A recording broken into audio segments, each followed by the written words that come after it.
Chère famille, bonjour. Avez-vous déjà eu l'impression d'être une cible? Cette sensation désagréable d'être observé, de sentir des regards guetter vos pas, attendant le moindre faux mouvement, la moindre brise, pour vous voir tomber? Si cette résonance vous parle, si ce sentiment de vulnérabilité vous est familier, alors cette prière est l'adresse que votre cœur cherchait désespérément. Aujourd'hui, nous n'allons pas simplement lire un texte, nous allons nous déplacer, changer d'adresse spirituelle pour nous installer dans l'un des passages les plus puissants de toute la Bible, le psaume 91. Ce n'est pas un simple poème, c'est le plan architectural de notre forteresse divine, le mode d'emploi détaillé de notre protection absolue.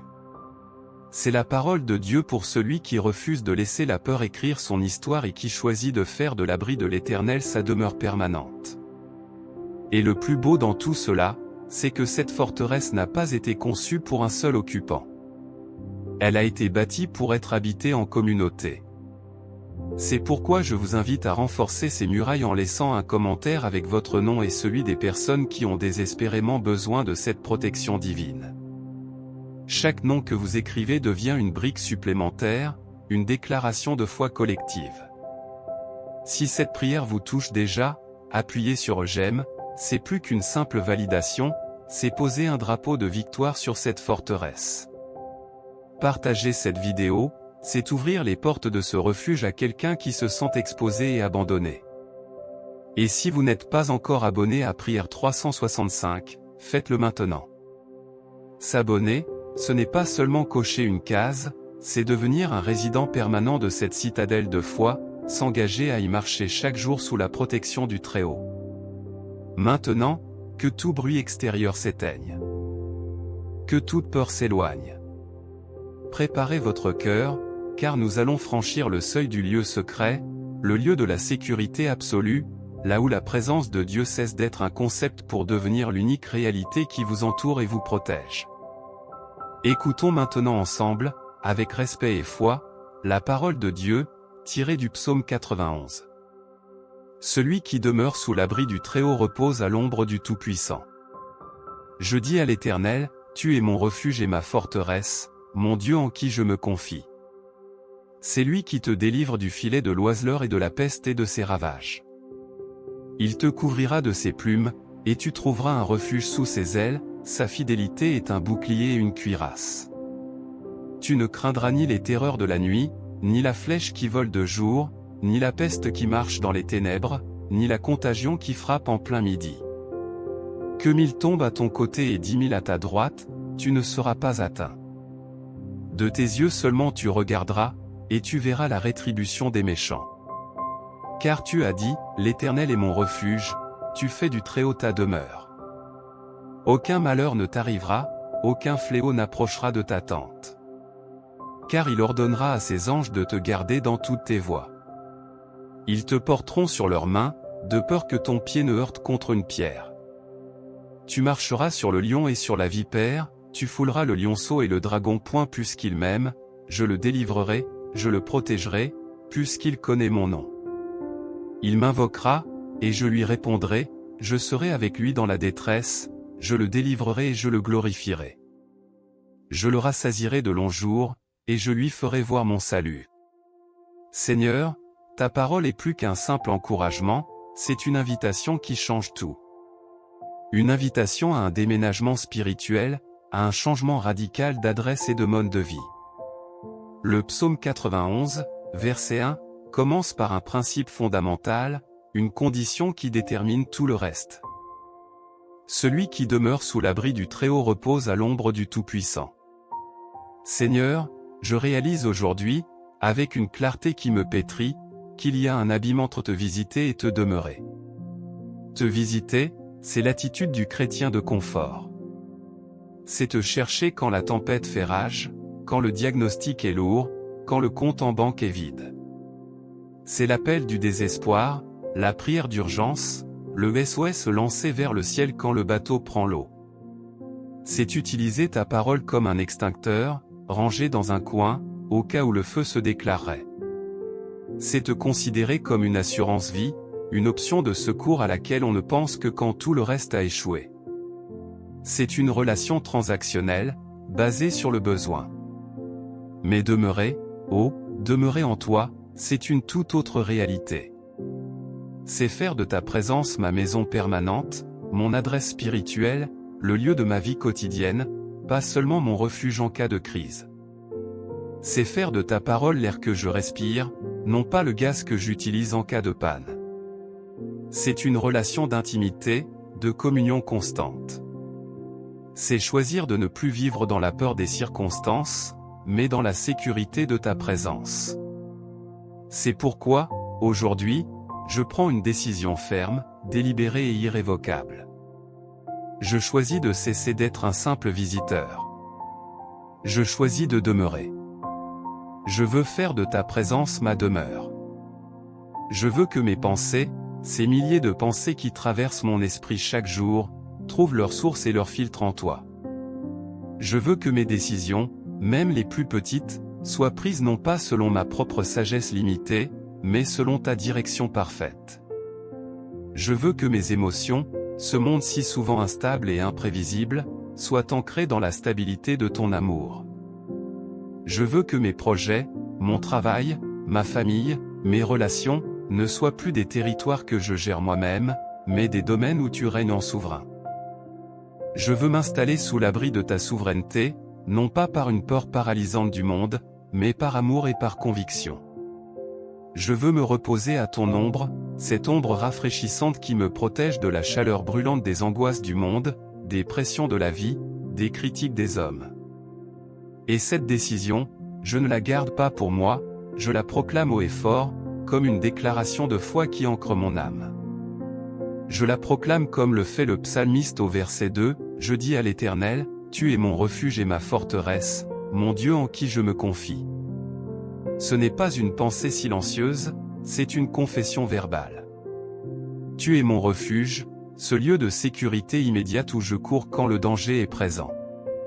Mais tu es aussi ma forteresse, cette structure de défense impénétrable, solide, stratégiquement construite pour résister au long siège de l'adversité. Tu es mon Dieu, et en toi seul, je place ma confiance, une confiance qui ne dépend pas de mes performances ou des circonstances. C'est pourquoi, Seigneur, je te consacre cette journée qui commence. Je ne la consacre pas en te demandant de l'épargner de problèmes, mais en la plaçant d'emblée sous ta gouverne. Avant que le courriel n'arrive, avant que le téléphone ne sonne, avant que les obligations ne s'accumulent, je viens me positionner en toi. Je ne te demande pas une route sans embûches, je te demande ta présence au milieu des embûches. Je ne te demande pas l'absence d'ennemis, je te demande ta forteresse face à eux. Je ne te demande pas une journée sans défi, je te demande ta force pour les surmonter. Que chaque pas que je fais aujourd'hui soit un pas fait depuis ton abri. Que chaque parole que je prononce soit filtrée par ta vérité. Que chaque décision que je prenne soit éclairée par ta sagesse.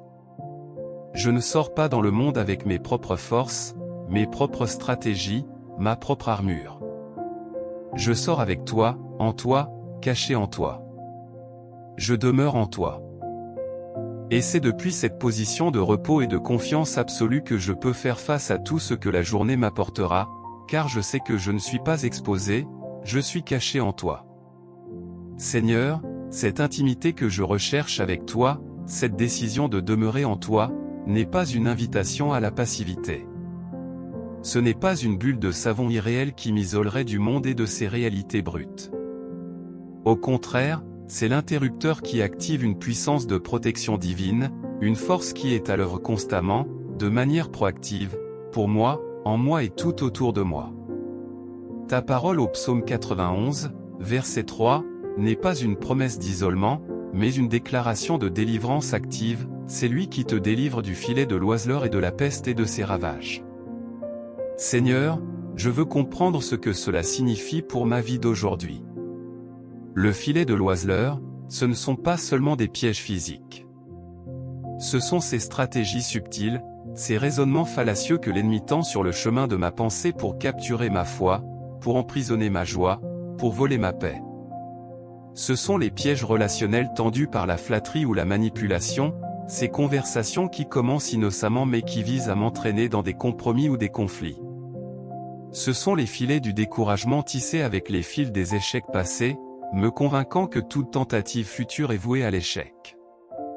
Je te demande, Seigneur, de me donner un discernement surnaturel, des yeux qui voient ces filets avant même que je n'y mette le pied. Donne-moi la force de résister à la chair qui est attirée par l'appât du péché, la séduction du facile, le plaisir immédiat. Et si, par ignorance ou faiblesse, je me retrouve pris dans un de ces filets, je crie vers toi avec la foi que tu es le Dieu qui brise les liens, qui déchire les filets les plus solides et qui me libère avec puissance. Et puis il y a la peste et ses ravages. Je pense d'abord à la maladie, bien sûr, cette force qui se propage et détruit la santé. Je te prie pour une immunité divine, une protection non seulement sur mon corps, mais sur chaque cellule de mon être. Mais la peste, c'est aussi tout ce qui contamine et détruit la vie. C'est la peste des mauvaises nouvelles qui se propage plus vite qu'un virus, empoisonnant les esprits et semant la panique. C'est la peste de la peur qui infecte les cœurs, paralysant les initiatives et tuant les rêves. C'est la peste des idéologies toxiques qui ravagent les sociétés, détruisant les fondations de la vérité et de la morale. C'est la peste des paroles de calomnie qui se répandent comme une traînée de poudre, détruisant les réputations et les vies. Je te demande, Seigneur, de me préserver de toute contamination spirituelle, émotionnelle et physique. Que ma maison, ma famille et mon esprit soient des zones stériles où aucune œuvre de l'ennemi ne peut prendre racine ou se propager.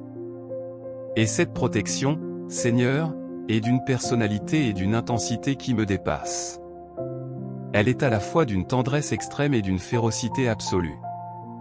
Ta parole au verset 4 le décrit avec une puissance qui me bouleverse, il te couvrira de ses plumes, et tu trouveras un refuge sous ses ailes, sa fidélité est un bouclier et une cuirasse. Je me vois, Seigneur, parfois, comme ce petit poussin terrifié par un prédateur qui tourne au-dessus de sa tête, un ombre menaçante qui promet la mort. Et toi, tu te penches. Tu ne lui envoies pas une arme, tu ne lui cries pas des instructions. Tu te penches et tu le couvres de tes plumes.